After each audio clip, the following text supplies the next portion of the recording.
গত 27শে জুন ছিল তো রথযাত্রা, আর আমাদের এখানে রথযাত্রা কিন্তু ভীষণ ভালো হয়। কাদের কাদের ওখানে ভালো হয় আমাকে কিন্তু অবশ্যই কমেন্ট সেকশনে জানিও। সেই দিন আমি গিয়েছিলাম আমাদের এখানে রথ টানা দেখতে। আর আমাদের এখানে না শুধু একটা জায়গায় না, প্রচুর জায়গায় এরকম রথ টানা হয়, কিন্তু সব জায়গায় তো আর ভিডিও করা সম্ভব না একসাথে।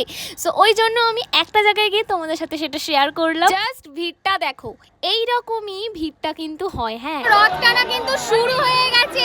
আমি যতটা পাচ্ছি দূর থেকে তোমাদের সাথে শেয়ার করার চেষ্টা করছি, কাছে যেতে পারছি না কারণ প্রচন্ড ভিড়। হ্যাঁ, এটা একদমই ঠিক, এতটাই পরিমাণে ভিড় হয়, তোমরা হয়তো দেখে বুঝতে পারছো কত মানুষের সমাগম।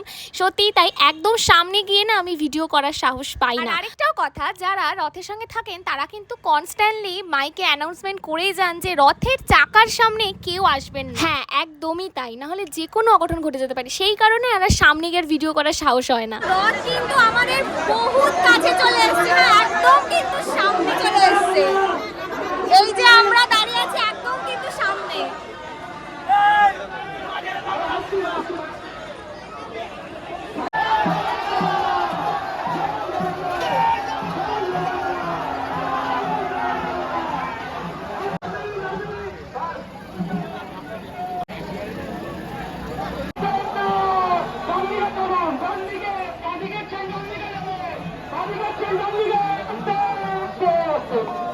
তো রথও কিন্তু চলে গেল, আর দেখো ফুচকা, ঘুগনি, আইসক্রিমের স্টল যেমন ছিল ঠিক আবার মাঝখানে চলে এলো। মানে দারুণ লাগলো ব্যাপারটা।